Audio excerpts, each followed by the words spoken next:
ihr Lieben! Heute zeige ich euch, wie ihr diese große Bauchtasche selber nähen könnt. Die Bauchtasche hat sowohl ein kleines Innenfach als auch eine Außentasche. Sie ist relativ einfach selbst zu nähen und ihr bekommt das Schnittmuster zum Ausdrucken gratis auf funkelfaden.de. Benötigt werden 2 Oberstoffe aus festerem Material, hier in grün und gelb gemustert, außerdem ein Stoff für das Futter.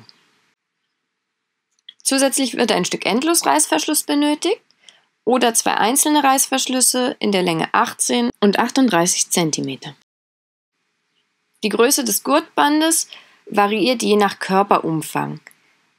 Standardmäßig nehme ich 1 Meter für das lange Band und 25 cm für das kurze. Hier könnt ihr allerdings variieren, je nachdem, wie viel Körperumfang ihr habt. Die Verstellschnalle und die Schnalle sollten natürlich genauso breit sein wie das Gurtband. Das Schnittmuster zum Ausdrucken findet ihr auf funkelfaden.de. Den Link habe ich euch auch nochmal unten in die Info geschrieben. Und dann könnt ihr eigentlich das Papierschnittmuster auch schon ausschneiden und alle Teile, wie angegeben, auch aus dem Stoff zuschneiden. Achtet darauf, dass ein paar Teile auch im Bruch zugeschnitten werden. Das heißt bei doppelter Stofflage. Und dann fangen wir jetzt auch schon an. Hier haben wir die Futterteile. Einmal die Rückseite, die Vorderseite, der Deckel, dann eine Innentasche und das Futter für die Außentasche. Hier haben wir alle Teile, die man vom Außenstoff benötigt. Das heißt, hier haben wir das Rückenteil, die beiden Seitenteile, Mittelteil 1 und Mittelteil 2 sowie den Deckel. Damit ihr euch das ein bisschen besser vorstellen könnt, hier kommt dann der kurze Reißverschluss hin und hier der lange Reißverschluss zum Öffnen der gesamten Tasche. Hier haben wir jetzt den Stoff für die Innentasche, den drehen wir einmal um und dann werden wir das jetzt einen halben Zentimeter und nochmal einen halben Zentimeter umschlagen als Saum.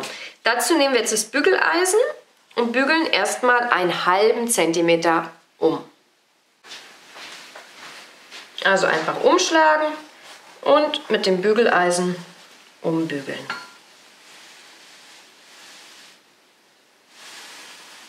Und dann einfach nochmal umschlagen und wieder umbügeln.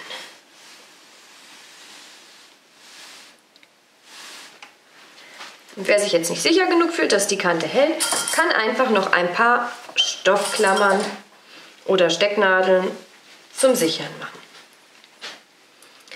Und dann wird die Kante einmal direkt hier an der Umschlagkante festgenäht.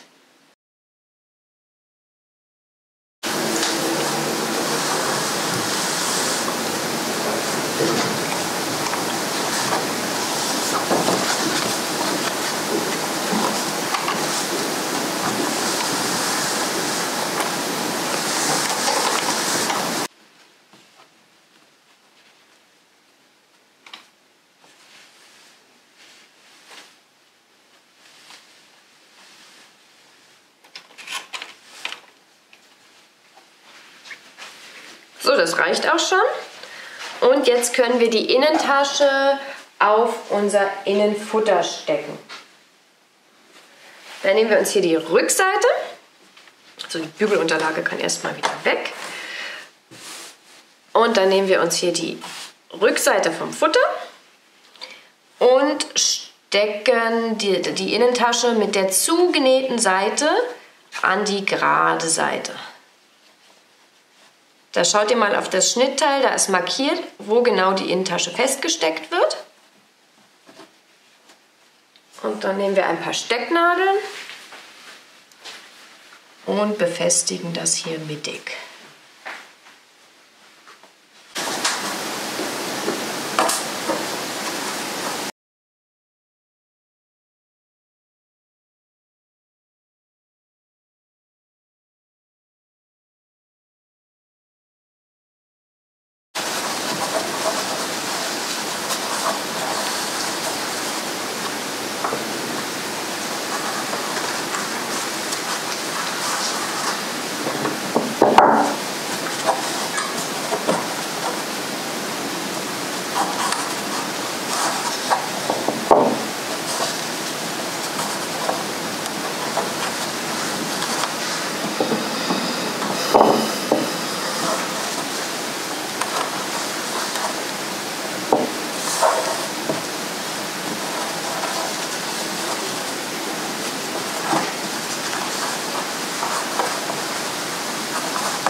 So, also einmal knappkantig die Kante absteppen, schön darauf achten, dass sie hier oben gut vernäht und danach noch einmal Nähfußchen breit hier entlang absteppen, damit die Kante dann auch versäubert ist. Das ist ja eine offene Kante vom Stoff, wo wir es eingeschlagen haben. Und damit uns das nicht ausfranst, wird dann eine zweite Naht direkt daneben gesetzt. So, die Innentasche haben wir jetzt aufgenäht. Ihr seht hier mit 2 Nähten parallel zueinander. Dieses Teil ist jetzt erstmal fertig und wir nehmen uns von vorne das Mittelteil. Das ist dann später vorne eine Außentasche und da nähen wir jetzt diesen kleinen Reißverschluss drauf. Der Reißverschluss ist etwas länger als das Mittelteil. Ich habe jetzt hier einen Endlosreißverschluss. Wenn ihr einen normalen Reißverschluss habt, schneidet ihr einfach später die Enden ab. Und ihr legt den Reißverschluss jetzt mit den Zähnchen nach unten, so hier an die Kante. Nochmal, mit den Zähnchen nach unten, direkt oben, so. Mit den Zähnchen nach unten, direkt oben an die Kante. Rechts und links steht er ein bisschen über, aber das soll so sein. Dann nehmen wir Stoffklammern und stecken ihn oben ein bisschen fest.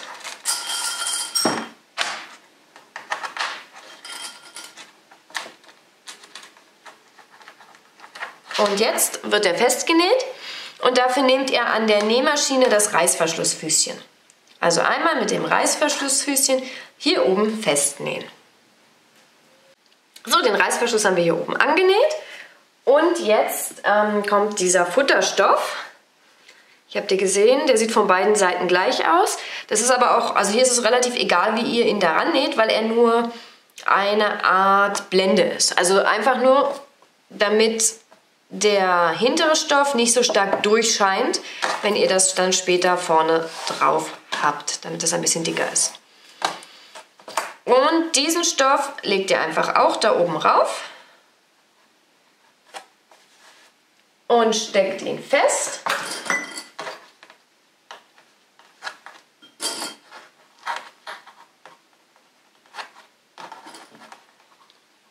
Und dann näht ihr auch hier mit dem Reißverschlussfüßchen einmal oben entlang.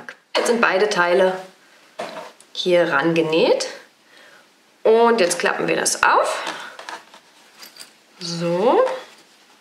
Das sollte jetzt so aussehen. Also ihr habt den Reißverschluss und auf einer Seite das gelbe Teil und auf der anderen Seite das Futterteil. Und jetzt bügelt man das alles ein bisschen flach.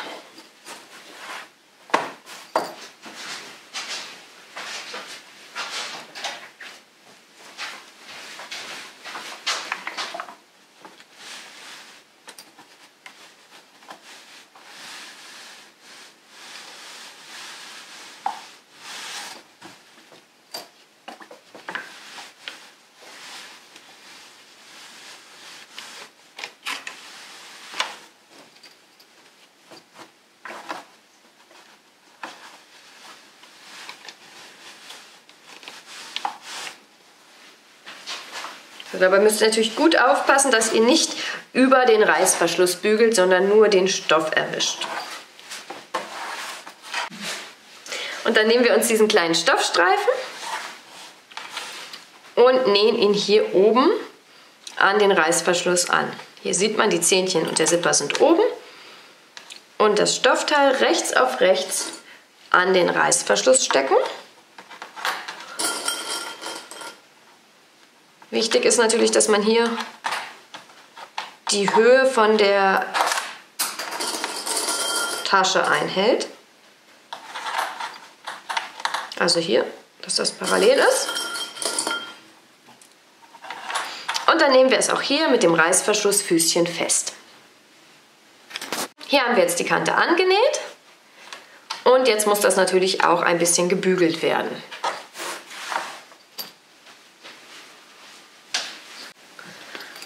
Am besten bügelt man so einen Stoff von der Rückseite.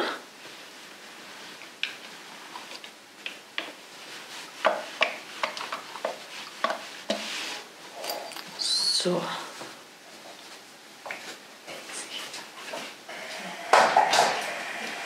Und als nächsten Schritt Als nächsten Schritt nehmen wir uns jetzt die Seitenteile und nähen die hier ran. Dazu stecken wir sie rechts auf rechts hier auf unser Mittelteil.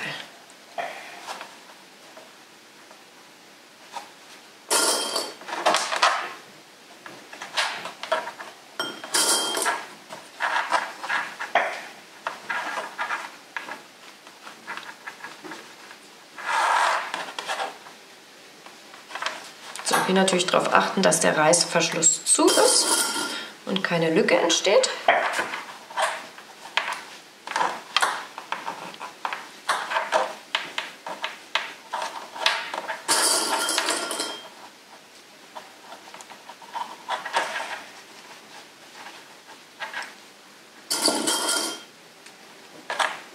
Und das gleiche auch an der anderen Seite.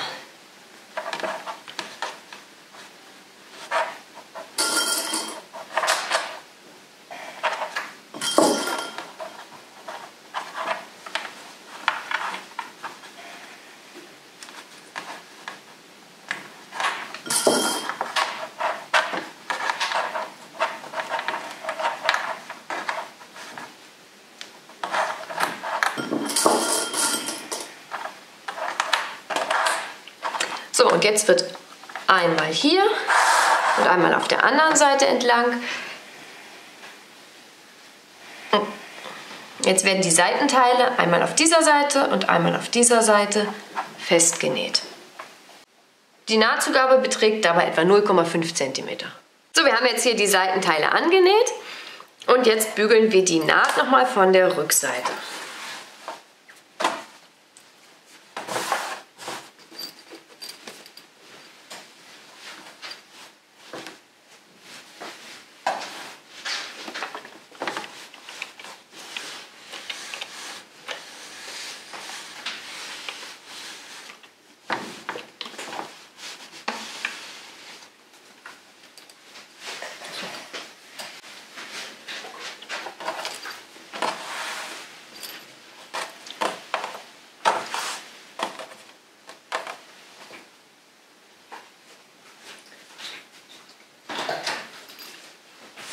Und jetzt nähen wir den anderen Reißverschluss ein.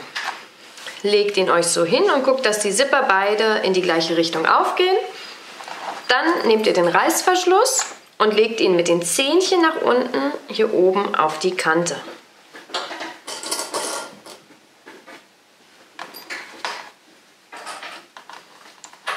Mit ein paar Stoffklammern stecken wir den Reißverschluss jetzt einfach hier oben fest.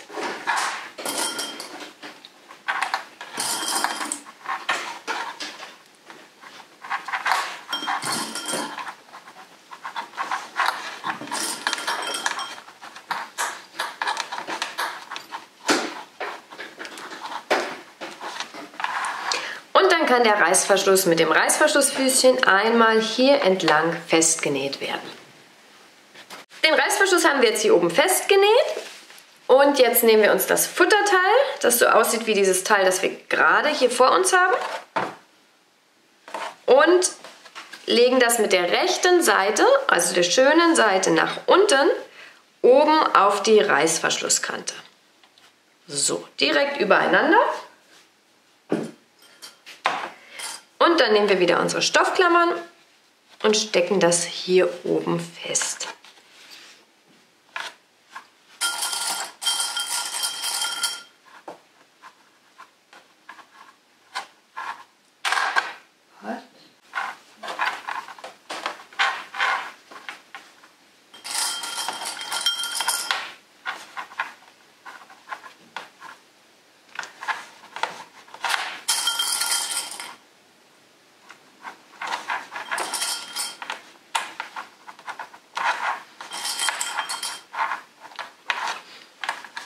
Und dann wird jetzt mit dem Reißverschlussfüßchen auch einmal hier oben an der Kante der Reißverschluss an das Futterteil genäht. Das Futterteil ist oben an den Reißverschluss genäht und jetzt wird wieder gebügelt.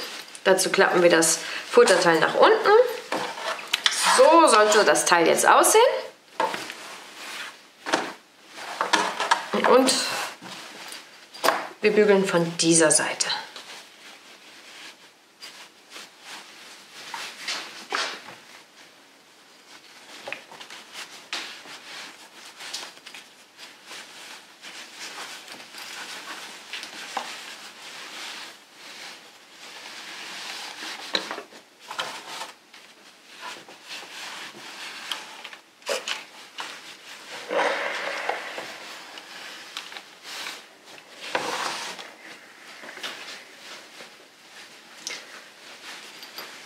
Als nächstes nähen wir die Abnäher.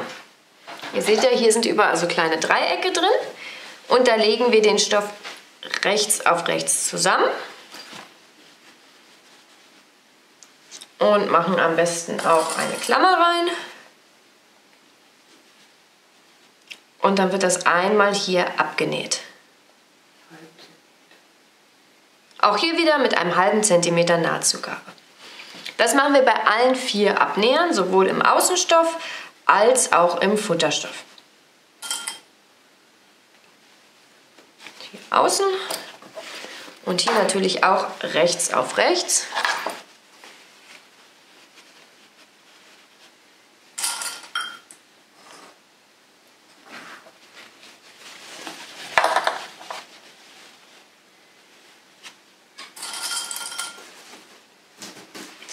Also 4-mal jetzt die Abnäher nähen. Alle 4 Abnäher haben wir jetzt hier genäht. Einmal im Außenstoff 2 und im Futterstoff auch 2. Und jetzt nehmen wir eine Schere und schneiden die Abnäher bis zur Naht ein. Nur bis zur Naht, nicht durch.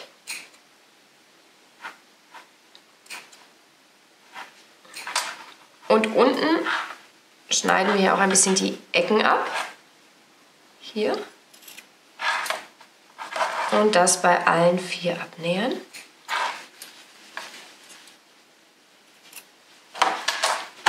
Das ist wichtig, um das gleich ein bisschen auszubügeln. Und damit wir da nicht so viel Stoff dann haben.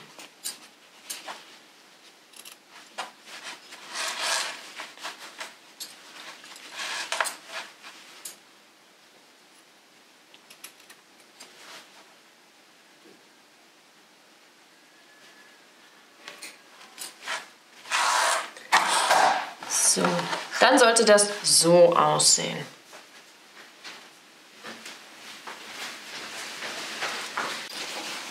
Und jetzt werden die Abnäher gebügelt. Das heißt, der Stoff nach rechts und nach links.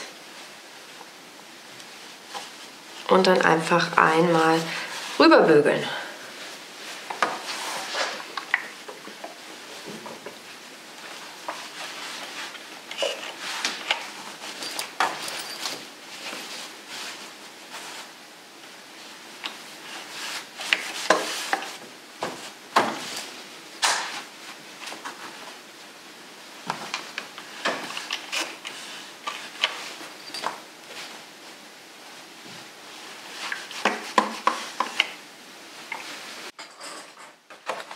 So, ihr seht hier die Abnäher. Dadurch bekommt die Tasche dann ihre Form. Und als nächsten Schritt werden wir einmal die Außentasche absteppen. Das heißt, direkt auf der Naht, hier zwischen dem grünen und dem gelben Stoff, hier entlang steppen, hier und hier. Wichtig, oberhalb des Reißverschlusses, nicht unterhalb, also wo der grüne Stoff auf den Reißverschluss trifft. Und was auch noch wichtig ist, dass die Stoffe direkt an den Abnähern übereinander liegen, damit sich das nicht verzieht. Also darauf achten, dass die Stoffe an den Abnähern übereinander liegen. Dazu stecken wir uns das am besten mit 2 Klammern auch noch einmal fest. Und jetzt nähen wir hier einmal entlang. Die Innentasche haben wir jetzt abgesteppt. Hier einmal an der grünen Kante entlang. Das heißt, man kann die kleine Tasche aufmachen. Unten würde jetzt noch alles rausfallen, aber zumindest an den Seiten ist sie geschlossen. Als nächstes nähen wir einmal die beiden Stofflagen hier zusammen. Das ist einfach eine Erleichterung der späteren Arbeit, wenn man alles zusammennäht. Wer denkt, er kann das ohne zusammennähen und ihm rutscht da nicht eine Stofflage raus, kann das auch so machen. Wer sich sicherer fühlt, fängt hier oben am Reißverschluss an und näht alles einmal knappkantig, das heißt direkt an der Kante zusammen. Dafür gucken wir, dass die Stoffe auch genau übereinander liegen und stecken sie mit ein paar Stoffklammern zusammen.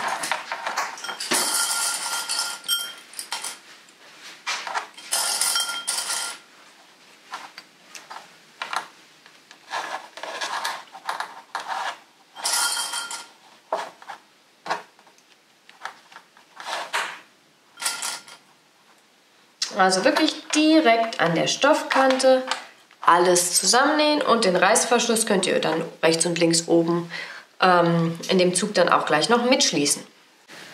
Hier habe ich jetzt einmal knappkantig alles zusammengenäht und als nächstes wird dann der Deckel angenäht.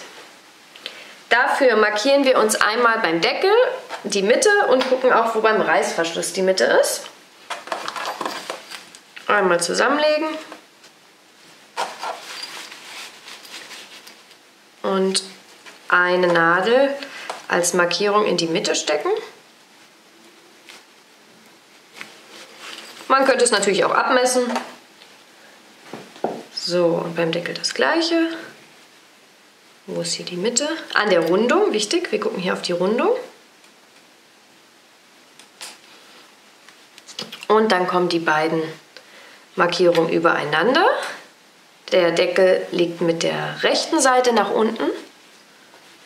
Und beim Reißverschluss sind die Zähnchen oben. Wenn das bei euch jetzt nicht so ist, dann habt ihr was falsch gemacht. So, und dann stecken wir das einmal an die Rundung. Das ist gar nicht so schwer, es bietet sich aber an, ausreichend Nadeln zu nutzen.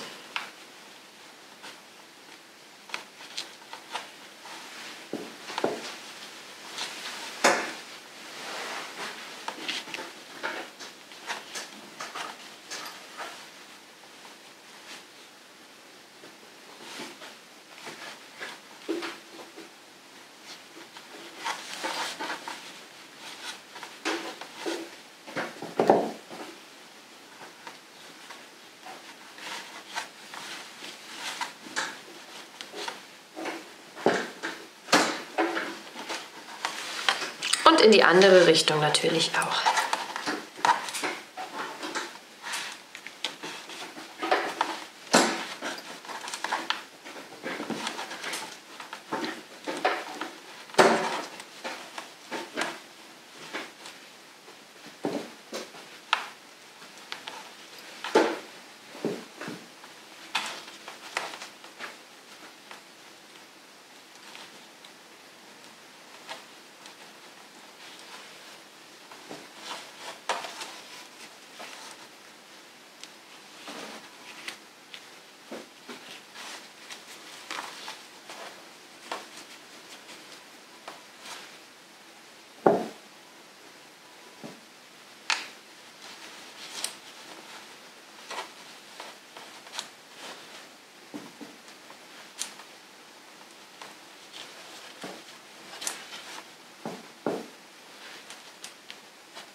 Jetzt kann der Deckel mit dem Reißverschlussfüßchen an das vordere Teil der Tasche genäht werden.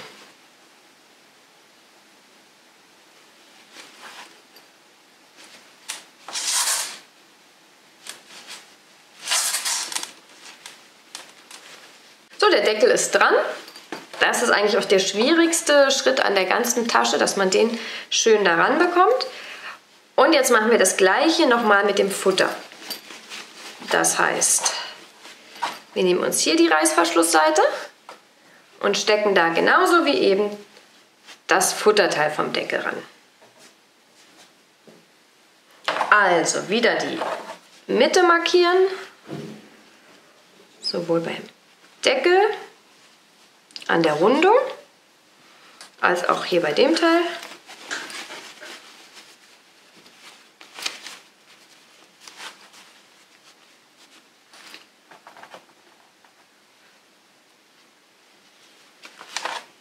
Und dann wird die Rundung an den Reißverschluss gesteckt.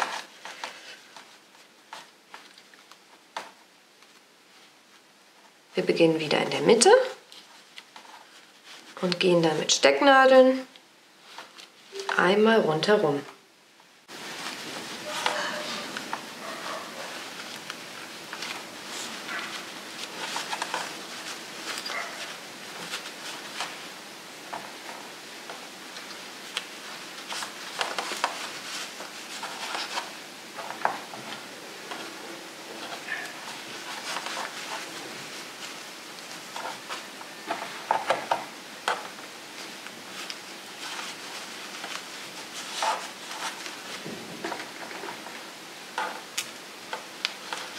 Einmal die eine Seite und jetzt noch die andere Seite.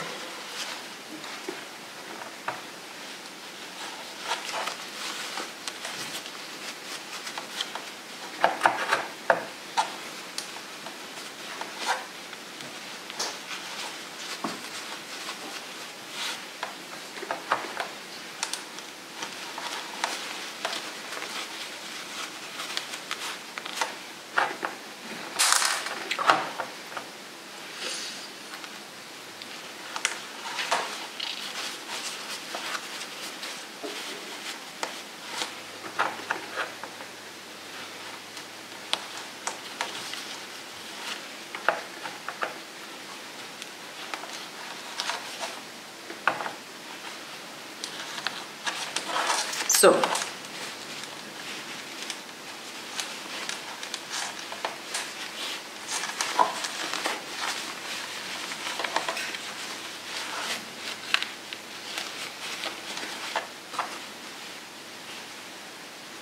Jetzt wird hier wieder mit dem Reißverschlussfuß einmal der Reißverschluss an das Deckelteil genäht. Von der anderen Seite sieht die Sache so aus. Am einfachsten ist, wenn ihr euch das so rum unter die Nähmaschine legt und euch dann hier an der Naht, die ihr davor schon genäht habt, orientiert. Jetzt haben wir den Deckel von innen und von außen angenäht. Sieht eindeutig schon nach Bauchtasche aus. Wenn sich jetzt die Rundung hier oben nicht so gut legt, dann kann man hier noch ein bisschen die Nahtzugabe vom Oberstoff beschneiden. Das heißt, wirklich den Oberstoff ein bisschen kürzen, auf keinen Fall in den Reißverschluss reinschneiden, aber hier würde sich das kürzen lassen, gerade wenn ihr Kunstleder zum Beispiel nehmt. Hier liegt es aber auch so ganz gut, deshalb lasse ich diesen Schritt jetzt mal weg. Als nächstes nähen wir hier auch wieder knappkantig die beiden Deckel zusammen. Das erleichtert uns dann die späteren Arbeitsschritte. Dafür, zur Sicherheit, nehmen wir auch hier wieder Stoffklammern und stecken uns die Stoffe direkt übereinander. Also einmal von hier bis hier knappkantig zusammennähen. Hier oben ist es jetzt knappkantig zusammengenäht und als nächstes beschäftigen wir uns jetzt mit dem Gurtband. Wir haben jetzt einmal hier das lange Teil vom Gurtband und das kurze, je nachdem für welche Maße ihr euch entschieden habt. Und als ersten Schritt müssen wir das Gurtband versäubern. Das heißt, hier auf allen 4 Seiten mit Zickzack vernähen. Die Gurtbänder haben wir an allen 4 Seiten versäubert. Und jetzt nehmen wir das kurze Gurtband und fädeln da diese Seite der Schnalle ein. Und nähen das einmal hier knappkantig und dann noch einmal etwa einen halben Zentimeter weiter entfernt fest. Wir können das mit einer Nadel feststecken.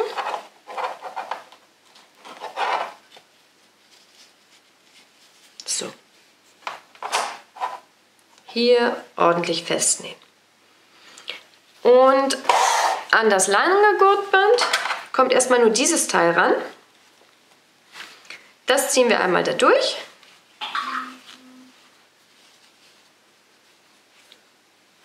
Und nähen es auch hier vorne an der Kante fest.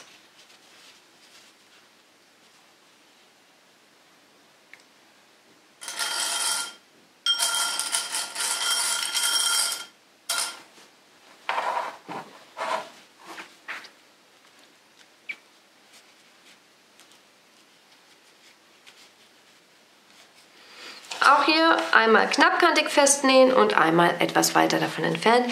Wer ganz sicher gehen will, kann auch 2-3 Mal hin und her nähen, weil das ja schon eine Stelle ist, die dann später stärker belastet wird bei beiden Teilen.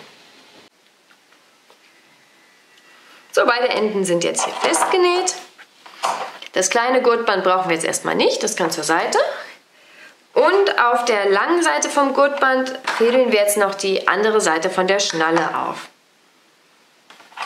Und zwar ist hier dieses kleine Teil und hier das andere Ende. Und da wird das jetzt einfach aufgefädelt.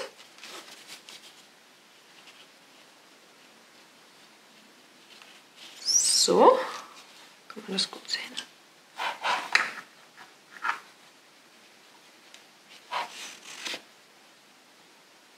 Und dann ziehen wir das einmal da durch und fädeln das Ende vom Gurtband hinten noch durch diese andere Schnalle, die wir schon festgenäht haben.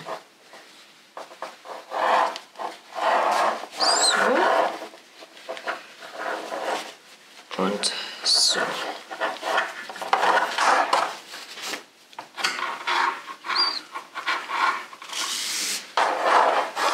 Und dann sollte das so aussehen. Auf der einen Seite die Schnalle und hier der Verschieber, der flexibel die Gurtlänge regeln kann.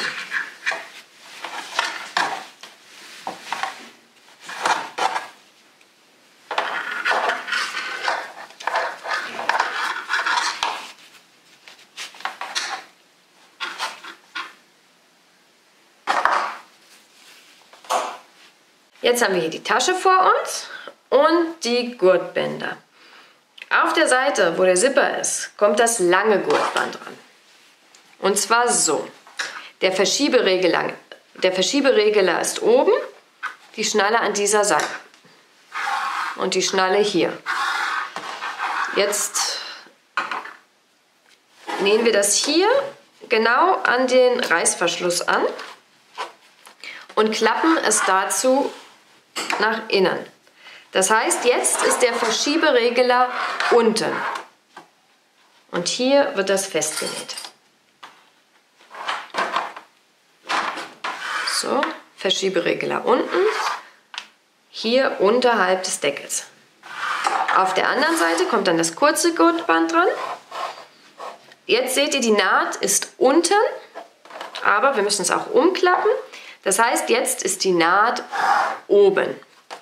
Auch hier direkt auf den Reißverschluss und unterhalb des Deckels annähen. Also beide Seiten jetzt erst einmal annähen.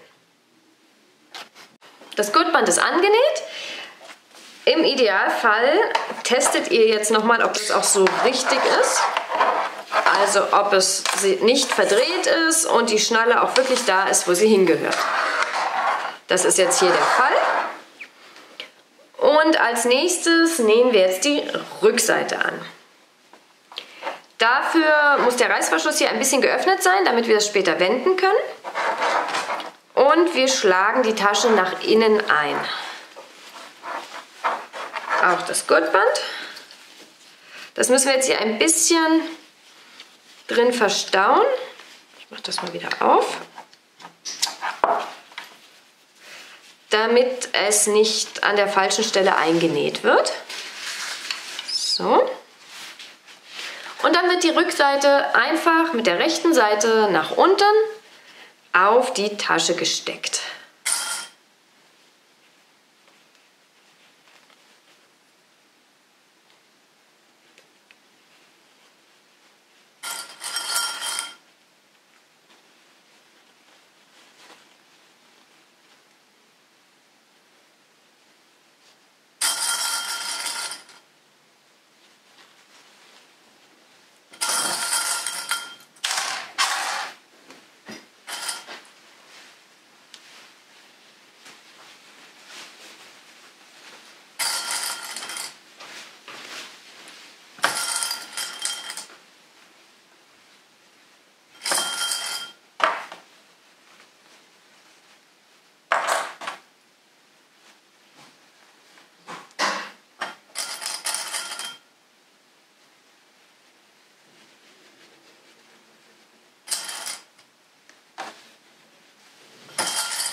Und dann wird alles mit einer Nahtzugabe von 0,5 cm zusammengenäht. Die Rückseite ist angenäht und jetzt fehlt eigentlich nur noch die Rückseite vom Futter mit der kleinen Innentasche drauf. Dafür machen wir den Reißverschluss richtig auf und klappen die Lasche nach innen. Machen das jetzt alles ein bisschen klein. weil wir jetzt hier rechts aufs Futter das Innenfutter aufnähen. Dazu stecken wir es, wie eben beim Außenstoff auch, einfach aufeinander. Also hier rechts aufeinander und aufpassen, dass alles wirklich nach innen eingeschlagen ist.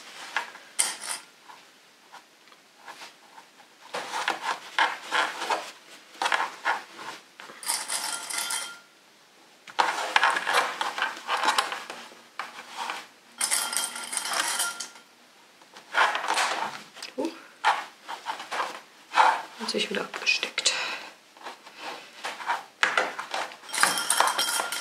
Das sind jetzt hier natürlich relativ viele Stofflagen. Da muss man ein bisschen aufpassen. Den Reißverschluss auch nicht ganz auf, damit man nicht aus Versehen über den Zipper näht. So.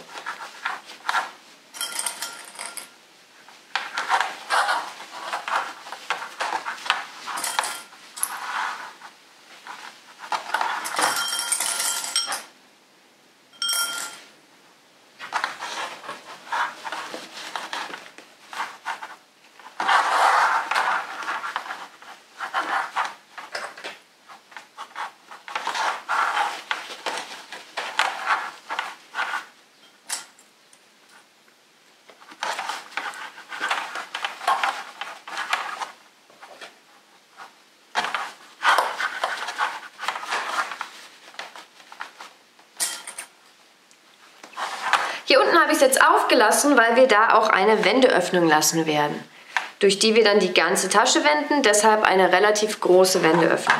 Ansonsten wird jetzt einmal komplett hier herum genäht. So, auch hier drehen wir das am besten wieder um und orientieren uns an der Naht und nähen von dieser Seite, inklusive dieser Wendeöffnung. So, jetzt sind wir eigentlich so gut wie fertig. Das ist hier alles zugenäht. Was wir jetzt noch machen können, ist hier ein bisschen die Ecken abschneiden. Hier an der Ecke auch. Und dann wenden wir die Tasche unten durch unsere Wendeöffnung. Das ist mit der großen Wendeöffnung ganz einfach.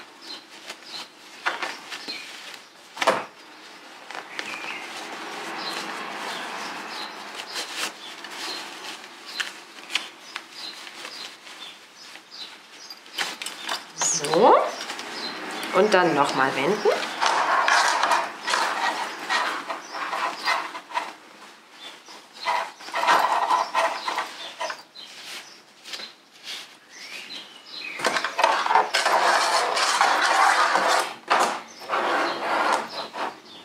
Und fertig ist unsere Bauchtasche. Fast fertig.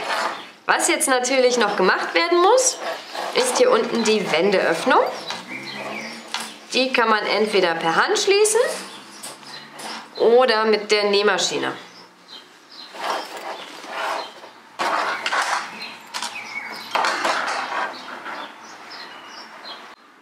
Ansonsten sind wir aber soweit fertig. Ich hoffe, euch hat die Anleitung gefallen. Wenn ja, dann freue ich mich, wenn ihr mir folgt und ein Like hinterlasst. Bis dann!